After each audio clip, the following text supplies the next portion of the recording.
According to the Constitution of the United Republic of Tanzania of 1977, Article 143, the Public Audit Act No. 11 of 2008, and its regulations of 2009 as amended, the Controller and Auditor General, also known as the CAG, is supposed to submit his reports at the end of March every year to the President of the United Republic of Tanzania.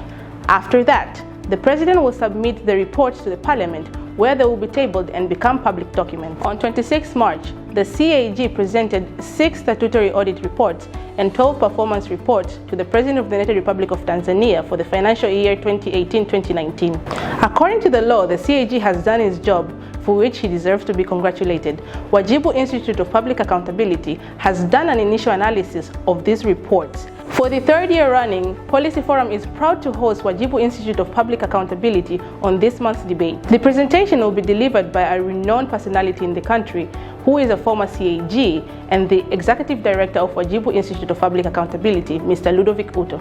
My name is Iman Hatibu from Policy Forum, and welcome to the discussion. Welcome, sir. Thank you very much, Imani. It's a pleasure for Wajibu Institute of Public Accountability to once again be hosted by Policy Forum, for which we appreciate very much. So I understand that there is areas of specific focus on this presentation. What are these specific areas? Wajibu Institute of Public Accountability, as an accountability think tank institution in this country, would like first of all to congratulate CPA Charles Kichere and his team really for doing his constitutional mandate very well, I would say, and that we are seeing the reports which were presented to the President, tabled in Parliament in April. They are full of very useful information. For this session, therefore, I would say, we shall talk on 2 issues.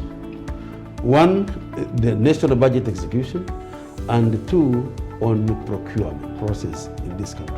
Kindly take us through these processes. You mentioned the budget process and the procurement process. Yeah. So please take us through the budget process. How is it like? Why is it so important for the citizens to know that what the budget process is like? Budget is relevant not only to countries, organizations, even at home. You need to budget. Why are we budgeting?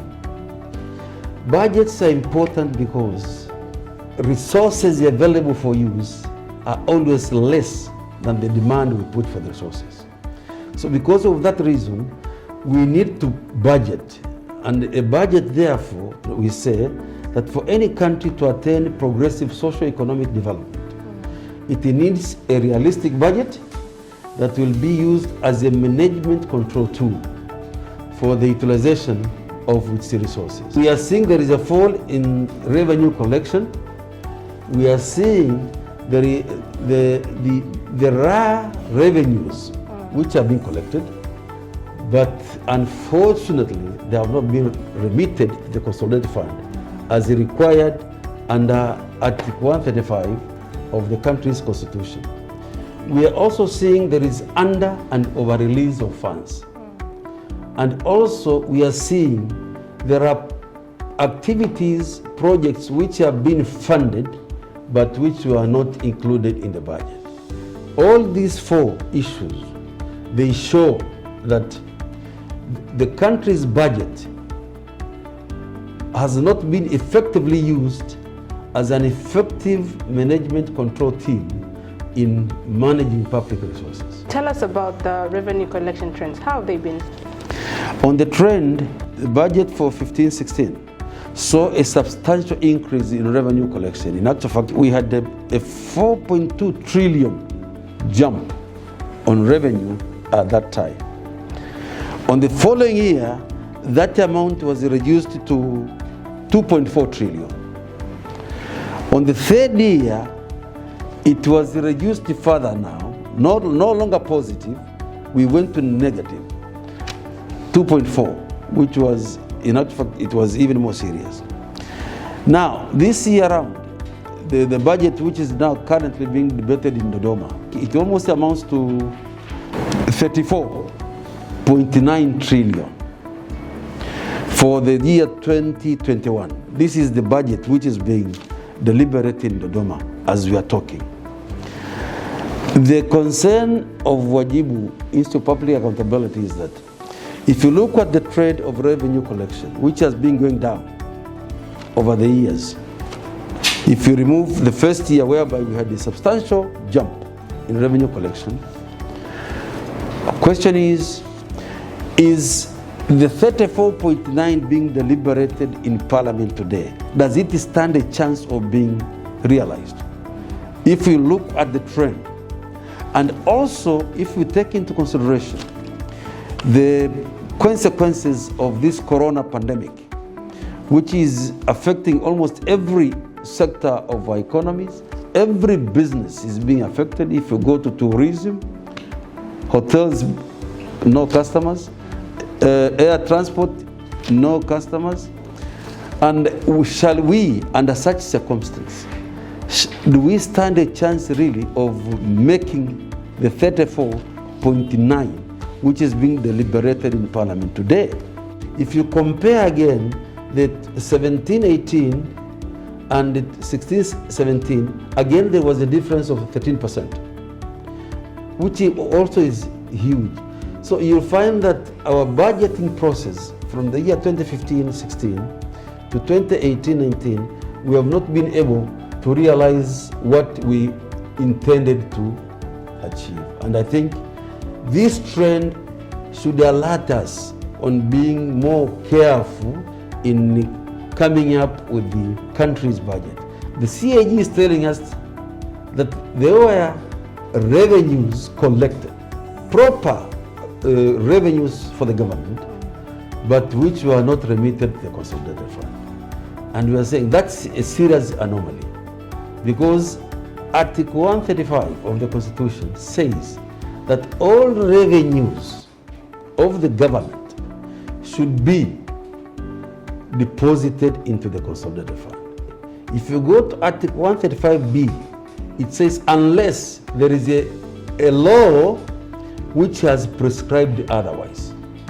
But this amount which the CAG is questioning is not referring to the revenues which were collected but not remitted to the consolidated fund, which were legalized by an act of parliament. This is outside. And we are seeing a huge amount of 1.7 trillion, which is a substantial amount of money. And again, you ask yourself, why should this happen? This has happened because, again, the budget, the government budget, has not been used effectively as a management control, and therefore we really need to know what happened. Why was this money collected and not remitted to the consolidated fund? And if they were not reflected in the consolidated fund, how was this money spent in the first place? Was the spending of this money in accordance with an approved budget or not? These are the issues, I think, which have to be considered for further action, to know exactly what has happened. But the mere fact that we are talking of a 1.7 trillion of monies collected but not remitted to the consolidated fund, this is a violation, a clear violation of Article 135A of the Constitution. There is another issue of under or over release of funds. Our point of emphasis here is that even in such a situation of under collection, where inevitably will lead to under release, such under release, we are arguing that it is implemented, which is proportionate, that one vote should not be favored against the other.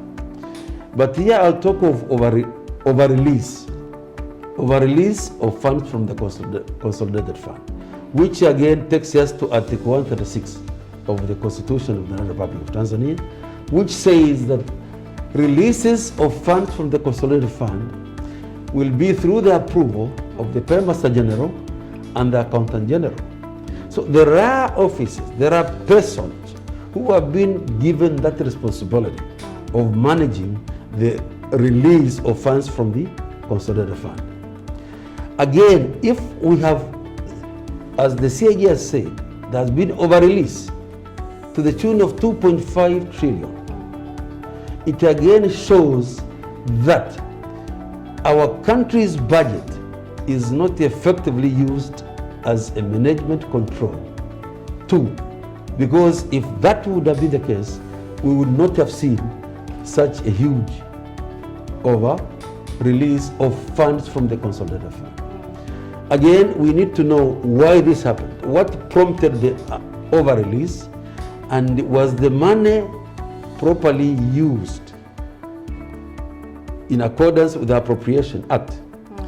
If not, the law allows for over-release, that you have used the money beyond what Parliament approved through the Appropriation Act, and that you are, as a country, the Minister of Finance is supposed to prepare a supplementary budget, which should be subjected to Parliament for a supplementary appropriation bill to legalize the use of the over-released funds. The fourth element on the implementation or execution of the budget is implementation of unplanned activities. In planning, whatever you do, you cannot foresee each and everything. The Constitution and the law gives a procedure to be used in formalization of such spent resources. Again, it will have to be done through a supplementary budget estimate, which will lead to a supplementary appropriation. The question that the CAG has questioned on this means that this 19 billion, which the CAG is questioning, has not yet received the approval of Parliament. And therefore, our argument, Wajibu is public accountability as an accountability institution, would be now to request the government to formalize this through the legally provided procedure of coming up with a supplementary estimate, which will lead to a supplementary appropriation, and therefore legalizing this money. You talked about under-release, rather over-release of funds in the, according to the CAG report. What does this mean to the local government level, like when you over-release funds? When we talk of under-release of funds, is that we started by saying there is a budget. The budget specifies the sums required to implement an activity, okay? And this sum has to have the approval of Parliament through the Appropriation Act. Yes. So when we talk of under-release, it means what? That at the end of the financial year, what was released by Treasury was below what was approved. Now, if you under-release, suppose a local government receives 50% of what it was expected. The socio-economic impact on that is that the project which was supposed to have been concluded will not be concluded because of underfunding. And why underfunding? Most times, our budget system is a cash budget system. We will release as we collect. Yes. So if we have not collected sufficient money in the year, inevitably we will end up with under-release. Earlier on, you mentioned you were going to talk about the budget process and then the public procurement process. Now, please kindly take us through the public procurement process. In Tanzania and elsewhere, the total resources spent on procurement ranges from 70 to 80% of the total government budget. And this is an area which is very prone to corruption, an area prone to outright theft of public resources and misuse of public resources. And procurement in any country literally revolves on, we have the procurement itself as an activity. And this procurement activity, for it to be done, it needs a legal framework, the law, the regulations guiding the procurement. It needs an enabling mechanism, the systems in operation, whether electronic or manual, to operationalize the procurement process. And we have the procuring entities, which are under, in Tanzania, accounting offices.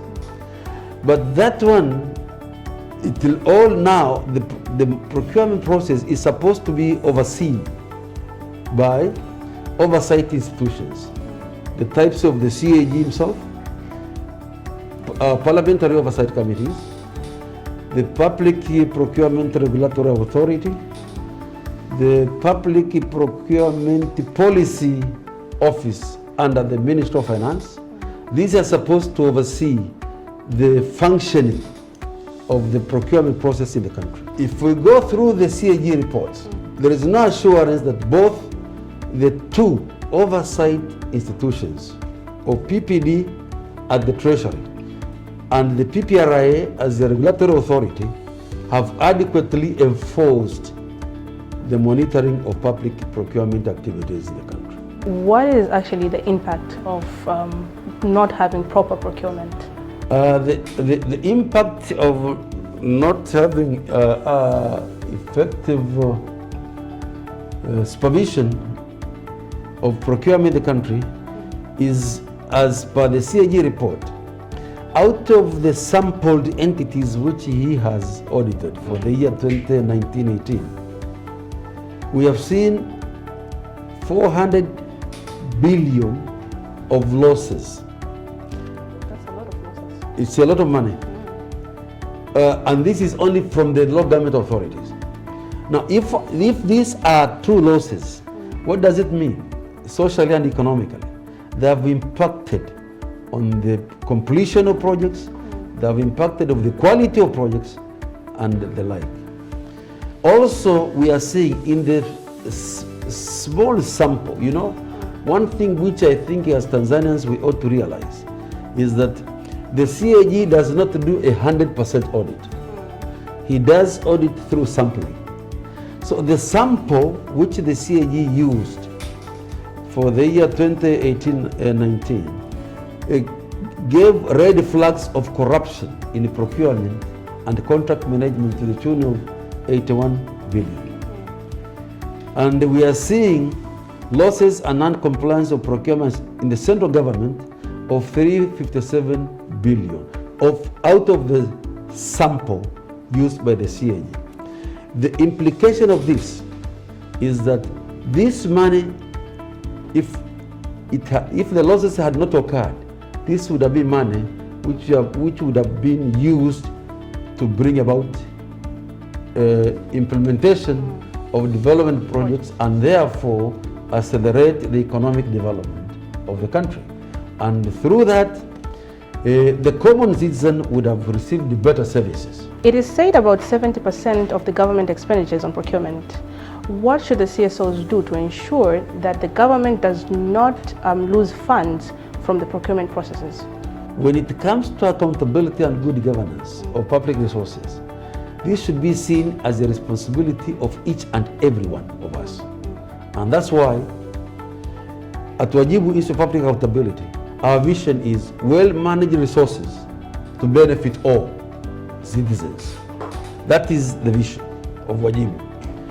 So we are saying CSOs, NGOs, they have got a key issue to play in ensuring that procurement, particularly at local government level, is done better. We need to see that the NGOs at the local level should have the capacity of doing effective public expenditure tracking and the social accountability monitoring of the implementation of development projects.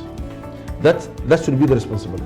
But also, we would want to see more NGOs forging a closer working relationship with other oversight organizations like the PCCB, local government itself, the government authority itself, and even among themselves by constantly reviewing the guidelines for doing PETs, the guidelines for doing SAM, and also assist in developing capacity of the LGAs in better management of public resources. This draws us to the end of our presentation, unless you have something else to add. Yes, Imani, I have got one or two points which I would want to share with my people.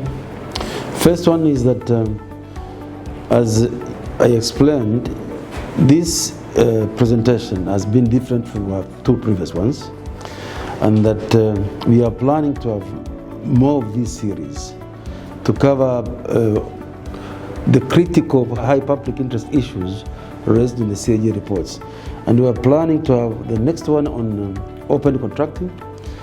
And also, if you read through the CAG reports, he has uncovered issues of good governance of great relevance to the country's economy. He has talked of issues like pride, which is an institution which has been being audited. It has always been featuring in the CAG reports of previous years, and we would want to dwell on that in our subsequent series. But in addition to that, we have been preparing Wajibu's accountability reports, which are a high simplification of what is in the big CAG reports. We reduce them to 20-page documents like this one here. And we are hoping to complete these reports and launch them hopefully by July this year. So I'm calling upon the public to maximize the use of these reports when they come out. So they should grab their copies? Absolutely. Okay, thank you very much once again. You're very welcome. This marks the end of today's presentation. See you next time where we unravel the 2021 national budget. Until then, stay safe, take care of yourselves, and take care of your families. Thank you very much.